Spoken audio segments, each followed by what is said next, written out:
I'm Dr. Goali Saedi Bocci. I'm a licensed clinical psychologist, and I'm also the author, creator, and writer of the Digital Detox Deck.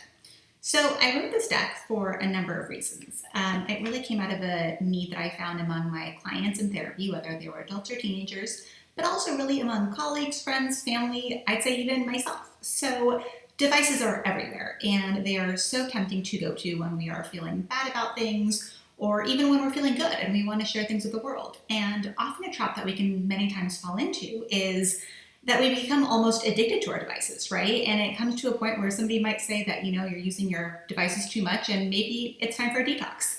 So that was really the inspiration of what had me start creating this digital detox deck. So when you get the deck, there are really four major types of cards, and these were the main things that I identified as being important when considering the digital detox. So you will see that one of the first cards talks about how to use the deck. So there are four main cards. The first one are detox cards. So detox really is taking a look at all the different things that you might be using on a daily basis. This could be a phone, a watch, a tablet, a laptop. We have many, many screens.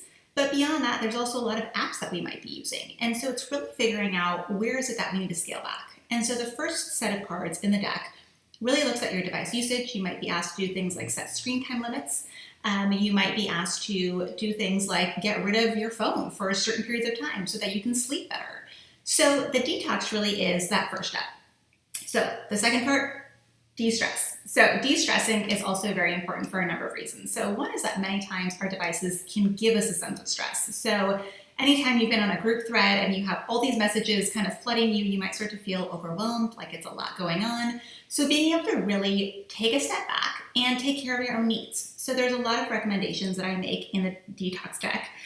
So it might be things like taking a nap, right? Naps can be your friend. They can be something that can be really good for your body and to help re-energize you.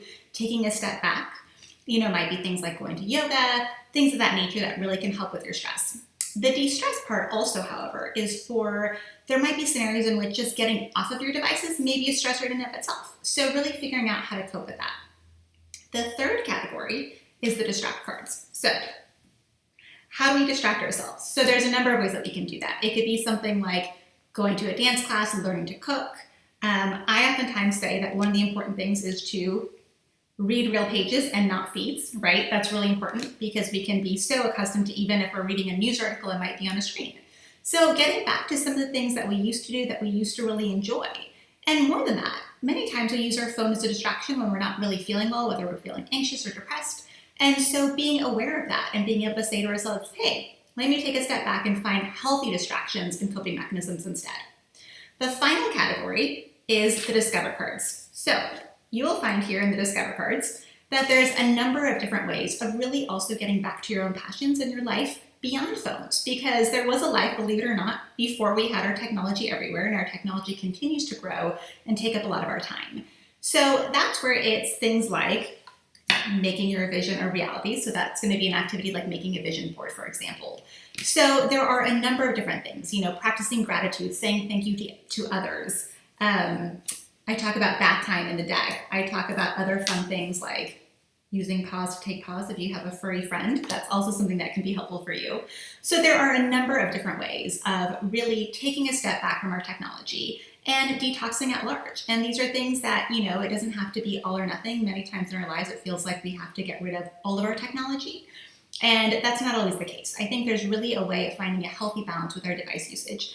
And taking a small detox is really the first way to start. So I encourage you to definitely consider the Digital Detox Deck, and I hope that it helps you in your life, and whether it's for yourself, friends, or partners, because it's definitely something that we can all benefit from.